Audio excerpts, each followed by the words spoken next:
This video is going to be a brief supplement to our Revelation background series. What I want to do here is take a high-level look at some significant events, I would say, after the period of Acts, so after Acts closes, and then taking that through the time where John was exiled to Patmos and received the revelation. So we'll start with probably the Jewish Revolt would be a good place to start, and that occurred in the year of 66 of the Common Era, and then we'll take that through the early 90s to where John was exiled on Patmos.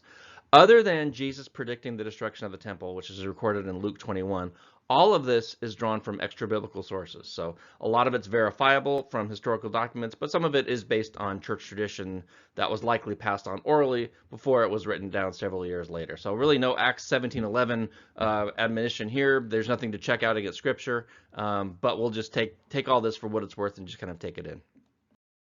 So we'll start with the time of the Jewish Revolt, and again, that was 66 of the Common Era under Emperor Nero.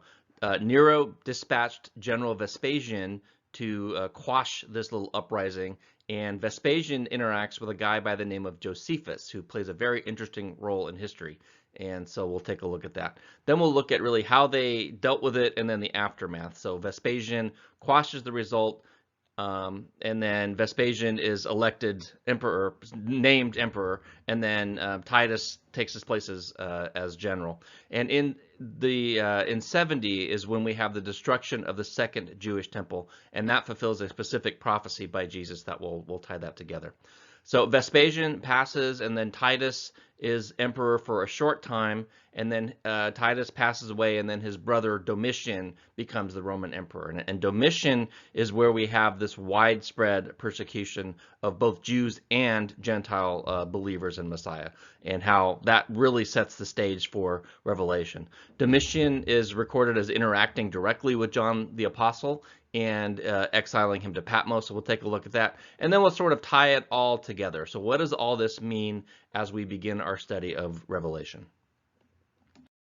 So as you can see, the Roman Empire was absolutely massive, from Britain in the northwest down to most of southern Europe and northern Africa, all the way to what we would say Iraq in what we would call the Middle East.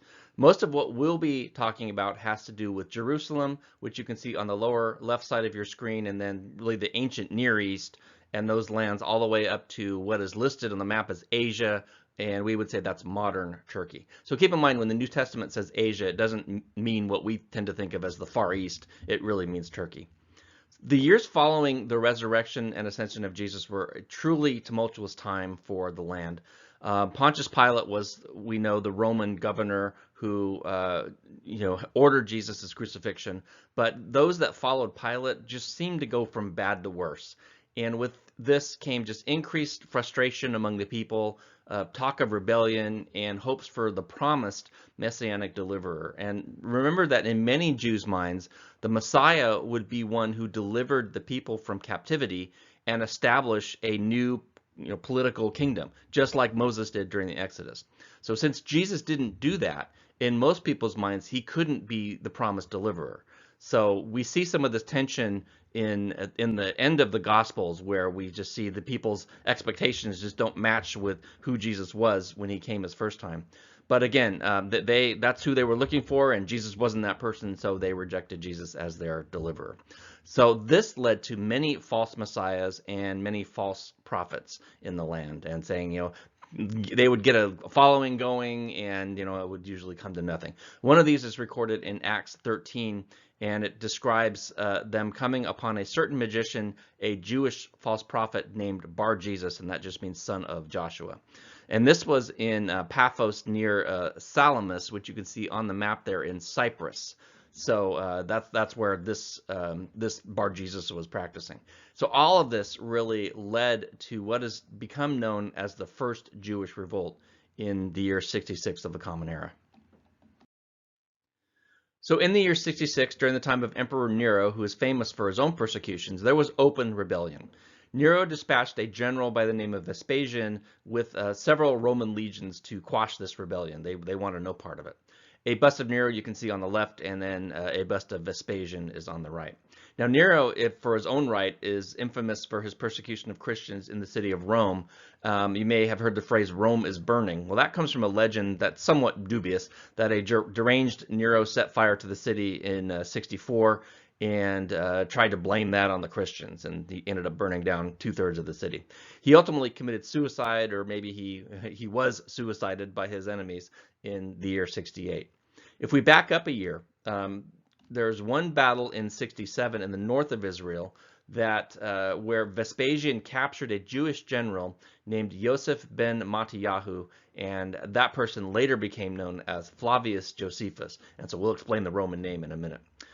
This is a picture of Gamla. I took that when we visited the Golan Heights. This is where some believe Josephus was captured, although to be fair, we don't know exactly for sure where he was captured. You can see a reconstructed Roman catapult in the foreground, and if we could see it, it's hazy, but the Sea of Galilee is in the background. So this is just an absolutely beautiful sight in the north of Israel.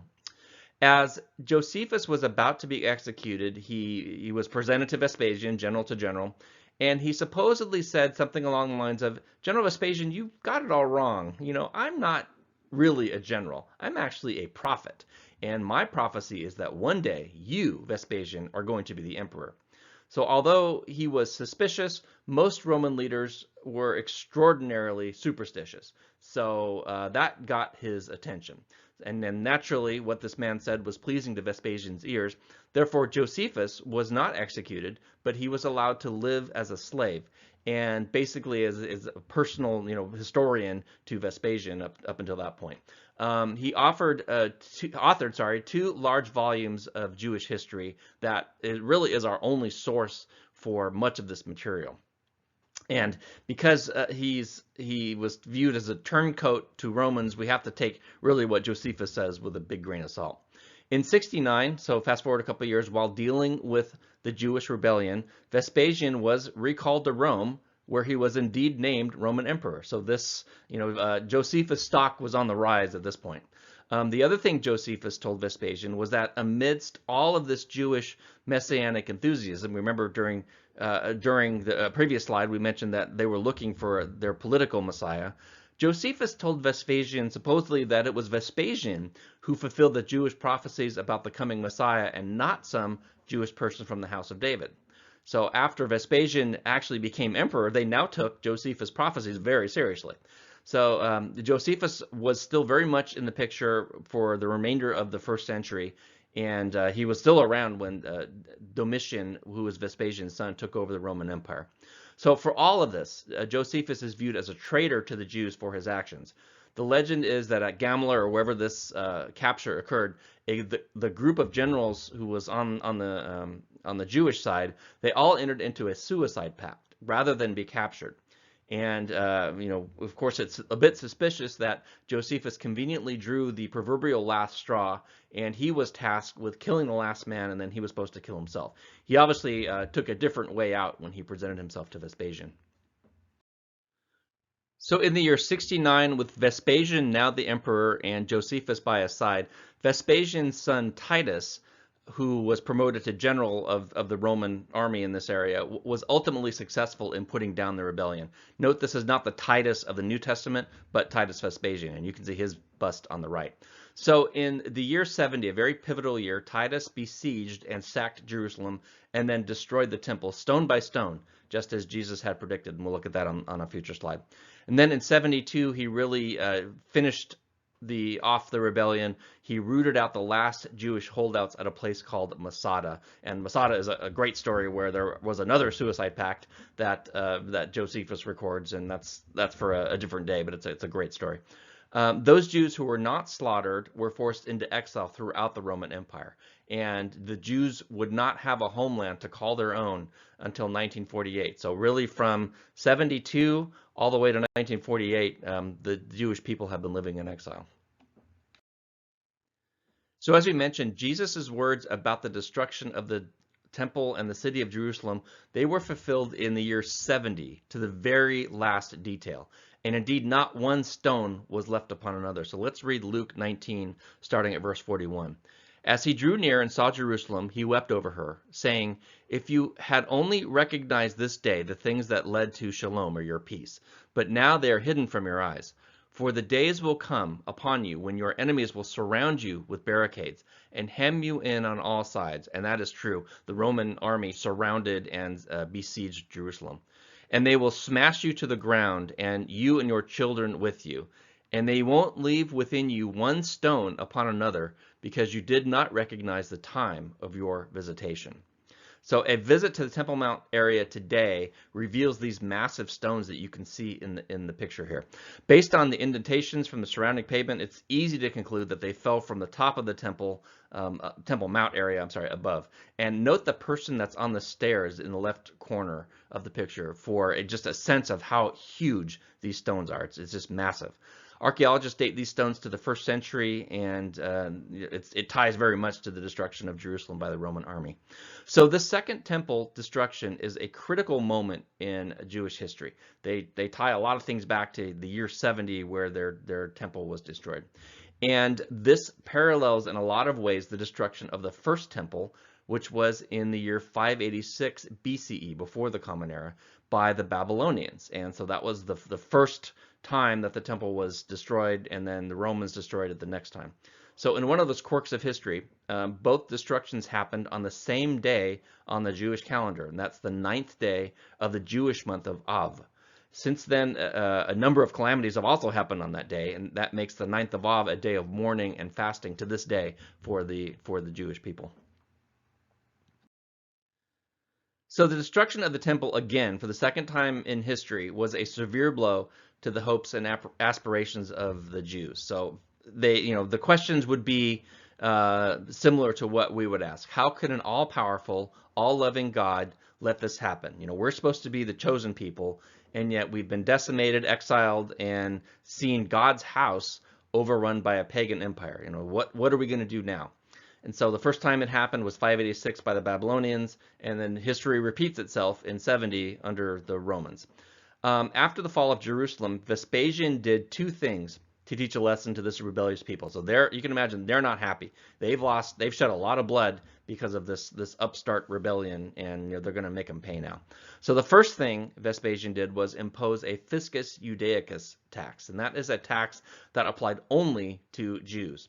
And on the top coin, you can see on the tails side the words Fisci Judaicae written on the coin there, and maybe we'll make that out.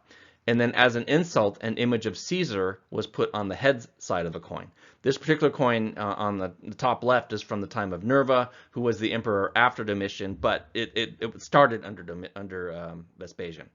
The Torah also prohibits graven images. So when Jews made their own coins, there would never be an image of a person on it. So even the coin used for the tax would have been an affront to Jewish sensibilities, and this insult was intentional.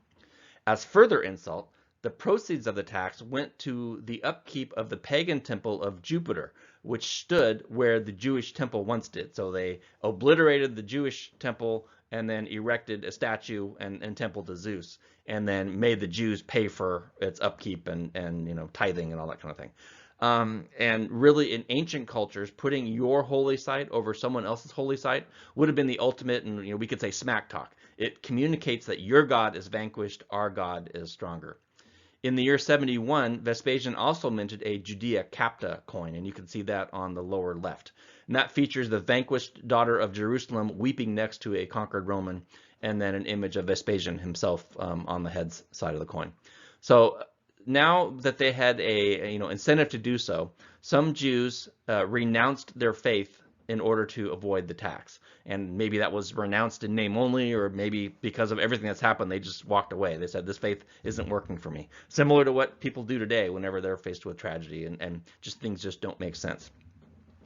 So this would be followers, Jewish followers and Jewish non-followers of Jesus, this tax would have applied to. And the second thing Vespasian did, he gave orders based on, remember Josephus' prophecy that Vespasian is actually the Messiah who's instituting the kingdom. So Vespasian gave orders that anyone who belonged to the lineage of David should be sought out, and that none of the royal race might be left among the Jews. So he wanted to wipe out this notion that some Messiah was going to rise up again and face off against the Romans. He had had enough of that. Vespasian died in 79. Titus succeeded him, but only reigned 2 years before he died of a fever. So Titus had a short reign, but Titus is officially credited with sacking Jerusalem in 70. And so what we have here is the Arch of Titus, which stands in Rome today, and it's a tribute to his victory over the Jews. Note the relief that shows clearly the menorah. Were it not for this, we would have no idea what the Temple menorah looked like. So this Arch of Titus is very interesting from a historical standpoint. And it's interesting that today the Temple Institute in Jerusalem has crafted a similar, or maybe another menorah for eventual use in what they see as the third temple that will be coming. And we'll talk about that as we work through Revelation. So in a way, this is significant to our study. Today, this menorah is on display in Jerusalem's Old City, and it's over 6 feet tall, and it's made of 95 pounds of solid gold. And so you can imagine that is bulletproof glass surrounding the menorah, and there's guards around. So anyone who wants to make a move needs to think again. So we need to place ourselves in the shoes of the Jews. And it's easy to say that, well, they rejected Jesus, so they got what's coming. Remember, the first believers were all Jewish. The first apostles met in the temple every day, and the temple was also very important to Paul. And it was a big deal to all Jews. Whether they rejected Jesus or accepted Jesus, the temple just was an important statement of demonstration of their faith. So again, our God is supposed to be all-powerful with a special place in his heart for his people. Yet not once, but twice, God's house, the holiest place on earth, has become overrun by idol-worshiping pagans. So, moreover, in the case of the first temple, which is a drawing is pictured on your screen there, God made an unconditional covenant with David that someone from the house of David would be on the throne forever, and that was permanent and unconditional. Yet now that covenant appears to have been broken. So, what do you do? Do you think your God is not who he says he is? Maybe he's not all that powerful. Maybe he doesn't love us. Maybe we sin so badly that God had no choice but to break his promise. What do you do when what you believe in and what you've been told all your life is so blatantly contradicted by the evidence? So do you walk away from your faith? Do you try to rationalize it somehow? I'm sure a lot of people walked away. Do you say God would have protected us, but our people sinned so badly that we deserved what was coming? Do you say that maybe we misread or misunderstood these promises? Now, when you look at the promise made to David, it's unconditional. It's very difficult to think that you've misinterpreted it. But basically, people did a combination of a lot of those things. There is a term that psychologists use called cognitive dissonance, and that refers to those times when what you believe and what you have been taught all your life just doesn't match the reality. And so this is what they were going through. But I think most of all, and this is recorded in Scripture, they mourned and they cried out to God. We have the Book of Lamentations that was written by Jeremiah that talks about this time. After the first temple was destroyed, we get passages like Psalm 137, and I'll go ahead and read that here. And remember, first temple was destroyed by the Babylonians. So Psalm 137, by the waters of Babylon, there we sat down and wept when we remembered Zion. On the willows, there we hung up our lyres. For there our captors required of us songs, and our tormentors mirth, saying, sing us one of those songs of Zion. So they're like mocking them. Tell us how great your Zion is, that the Zion that we just destroyed. Verse 4, how shall we sing the Lord's song in a foreign land? If I forget you, O Jerusalem, let my right hand forget its skill. Let my tongue stick to the roof of my mouth if I do not remember you, if I do not set Jerusalem above my highest joy. Remember, O Lord, against the Edomites, the day of Jerusalem, how they said, lay it bare, down to its foundation. So we can imagine that while the city was being sacked, the enemies of God's people were, chanting and taunting. And in the case, the Edomites. O daughter of Babylon, doomed to be destroyed, blessed shall be he who repays you with what you have done to us. So there's a hint that they are pleading with God for vengeance. And when God's people mourn, I think God listens. And in fact, I think a lot of times we experience tragedy just so God gets our attention and we can have a conversation. This is when we got the apocalyptic visions from Ezekiel and Daniel after the destruction of the first temple. So therefore, it should not really come as a surprise that after the second temple was destroyed, we get a similar apocalyptic vision. This time, God would use John the apostle. But before we talk more about that, let's talk about Domitian. So Titus was emperor between 79 and 81, and he reportedly died of a fever. But for that short time, he apparently softened the hardline positions of his father, presumably including the easing of enforcement efforts on those two anti-Jewish programs we talked about previously, the Fiscus Judaicus tax and the hunting down of anyone with the line of David in their bloodline. All that would change under Domitian. So Domitian, who was Titus's brother, and both Titus and Domitian were sons of Vespasian. So Domitian became emperor in 81. He reigned through 96. He reinstituted those two programs, quote, with the utmost rigor, which one historian documented. Additionally, in Rome, what would typically happen is when an emperor died, the succeeding emperor would deify the previous emperor. So they would say he is a god, and he would be added to the Roman pantheon of gods. So Vespasian and Titus weren't significantly religious, but Domitian was completely the opposite. He believed himself to be the promised one sent by the gods, and he didn't want to wait until after he died for people to worship him. He demanded to be worshipped while he was still alive. He set up a temple to himself, and this is interesting, he demanded to be addressed as my master, my lord, my God, Domitian. So couple this with Rome's general paranoia about foreign religions, especially Judaism. And, Judaism had these prophets that were denouncing Rome in their view. So all of this made, Domitian really paranoid and, virulent in his opposition to another religion. So Lancaster, in his audio commentary, said something significant here. This fantasy of Domitian's made him all the more worthy of the title Antichrist. So with this growing persecution, now add to the mix that numerous Gentiles throughout the empire were coming to faith in Yeshua.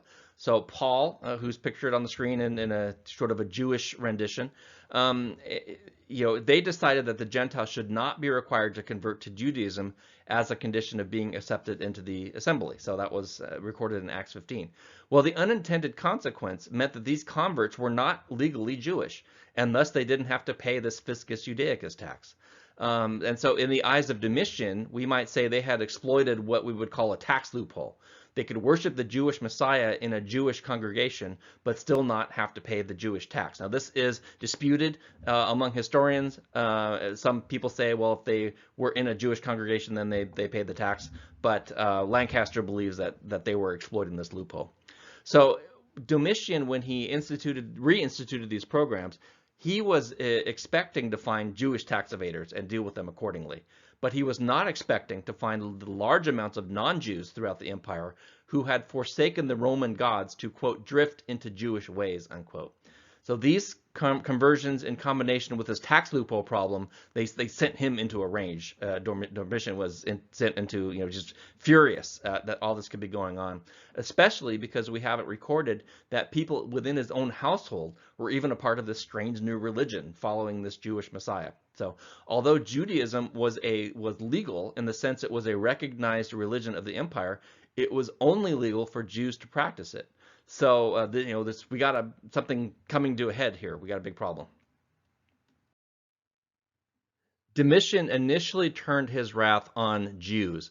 He viewed them as aiding and abetting these non-Jews. So according to him, it was the Jews' fault for spreading and proselytizing to non-Jews, including those of his own household. So they were leading good Roman pagans astray into following the strange Jewish faith.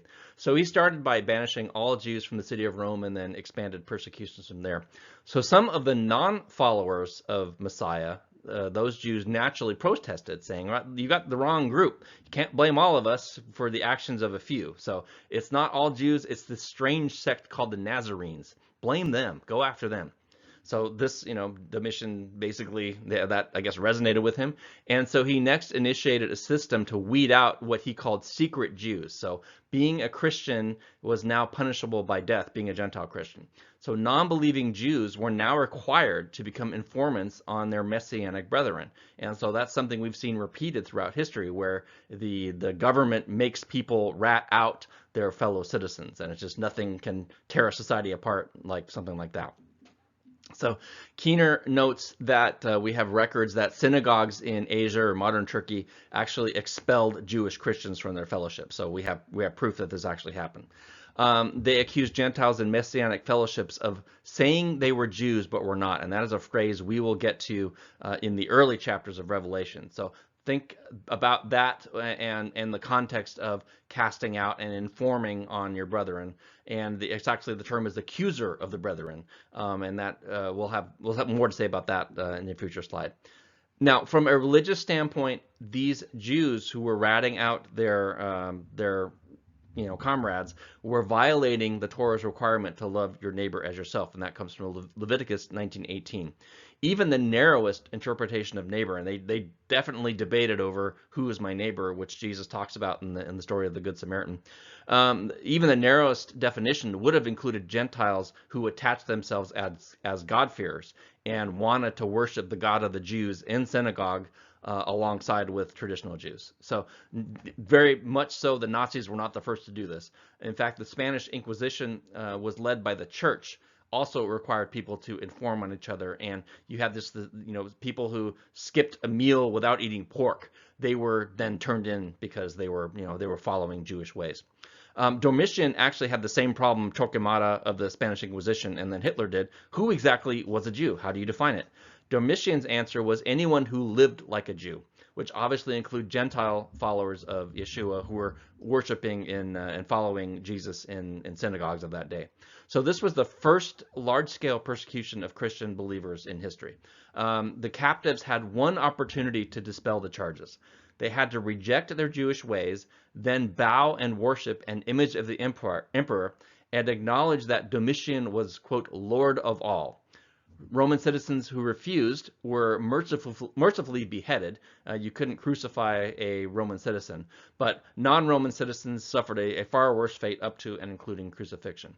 He did offer compassion to the wealthy, so the wealthy had their own out. They could have their lives spared, but we would be forced to spend the rest of their lives in exile to an island in the Mediterranean. So this brings us to John and how John ended up in Patmos and before Domitian. In many ways, it's not too surprising that Domitian and John would have crossed paths. John was the last of the original Talmudim, the original disciples of Yeshua, Jesus of Nazareth, who was the founder of the sect who was leading tens of thousands of Roman citizens and other people in the empire to this new faith and causing them to forsake their Roman gods. The term they actually used was atheism, so they converted to atheism without gods, meaning without the Roman gods. So Domitian ordered the arrest and extradition of John back to Rome. John was in Ephesus at the time. And there are several legends and traditions associated with this. One of them goes that when it was time to execute John, Domitian made John drink a cup of poison. But true to Jesus' words in Mark 16:18, the poison did not harm John. Tertullian records the death of Peter, Paul, and the attempted death of John in Rome. He talks about Peter was crucified, Paul was beheaded because Paul was a Roman citizen, so he received a more merciful death. But John was plunged unhurt into a cauldron of burning oil, and another legend says that he was shaved from head to toe first. A legend that was documented in the Middle Ages actually sums up what was believed. When even the cauldron of burning oil, did not deter John from preaching Christ, by order of Domitian, he was relegated to the island of Patmos. So because John wouldn't die, Domitian exercised his last legal option, which was to exile John to Patmos. And of course, it was at Patmos where John received revelation. So this fulfilled Jesus' prophecy that some of you here will not taste death until you see the Son of Man coming in glory. And that was recorded in Matthew 16, verse 21. So John did not die until he saw Jesus glorified. And additionally, we can see that although the world intended martyrdom for John, God had different plans. So in any case, we could say that because of this attempt to kill him, this fulfilled Jesus' prediction that James and John would indeed drink Jesus' cup of suffering that was predicted in Matthew 20, verse 23. As sort of a postscript, Domitian was assassinated in the year 96, and the next emperor, Nerva, is recorded as being wise and moderate. And while he still enforced the Fiscus Judaicus tax, he did release all the political prisoners, and the story is that John returned to Ephesus for the remainder of his days. So about 30 minutes to cover 30 or 40 years of very tumultuous history and a lot going on. My point here is not so much the historical detail, and we probably oversimplified it quite a bit, but really understand how this background framed the mindset of the people to whom John was writing. As we mentioned in the first lesson, one of the purposes of an apocalypse is for God to reassure his people during hard times. So God reminds us that he is in control. He did this after the destruction of the first temple and the subsequent exile that happened in 586, and he does so again after the destruction of the second temple and the destruction of Jerusalem, and then the exile in 70. So the revelation to John follows the footsteps of those apocalyptic visions granted to Daniel, Ezekiel, and others. So with all of this background, let's keep the following in mind as we work through Revelation. So I will try to tie in what we've just been talking about and make it relevant to Revelation. So suppose one wanted to indirectly refer to Rome, the people who destroyed the second temple. In that case, he or she might compare them to the people who destroyed the first temple, Babylon. So when you see Babylon, you think, oh, they destroyed the temple just like the Romans did. Next, suppose one wanted to indirectly refer to Emperor Domitian, but maybe not name him by name because that was just too dangerous. In that case, he or she might compare to an emperor who had a similar style, Nero, and a lot of scholars view the 666, and they conclude that Nero has that mathematical equivalent of that name. We'll discuss all that when we get to Revelation chapter 13. There's also a scene in Revelation where the beast appears to suffer a mortal wound but is resurrected. We might want to think of this as Nero Reborn. And what's interesting, and I didn't mention it, but there were 3 emperors between Nero and Vespasian, and in quick succession, and they all claim the title of Nero Reborn. And so there's that kind of clue going on there. And then suppose one wanted to indirectly refer to a false Messiah who demanded to be worshipped as my master, my Lord, my God. So in other words, this person required people to use those titles the titles were rightly reserved for Jesus, the true Messiah. So in that case, we might want to use the term Antichrist in the sense of both a false Messiah, a false Christ, and one who is anti or in opposition to the true Messiah, Jesus. And then just like leaders today are given code names, so the Secret Service name is, Lancer for JFK or Evergreen for Hillary Clinton, John comes up with a code name for the Antichrist and possibly the Antichrist system, and he labels that the beast. And so we have the mark of the beast, and then we'll get to that when we get to the middle portions of Revelation. And then suppose one wanted to indirectly refer to the non-believing Jewish informants who accused Gentiles of saying they were Jews but were not. So in that case, we might want to say that they were from the synagogue of the accuser, because the Hebrew word for accuser is Satan, and Satan means the accuser. So we could say they are from the synagogue of Satan. This does not mean that they were worshiping Satan in the way that we might think of it with satanic rituals and such, but we could say that they were doing Satan's bidding. Which is also what happens when we accuse another believer, either indirectly through gossip or directly to their face. Guess what? We're also acting as an accuser of the brethren. And that term will come up later in Revelation as well, the accuser of the brethren. So further, one who claimed to be Jewish but informed against his neighbor is, we mentioned, they're not following the Torah. They're not upholding the high ethical standards of Judaism. They're a hypocrite. They're saying that they are a Jew, but they're not acting like one. So then we can apply the phrase to those people, those who say they are Jews, but they are not. And so note that that is only spoken against those Jews who fail to uphold the high ethical standards that were expected. They denounce their neighbors to the authorities.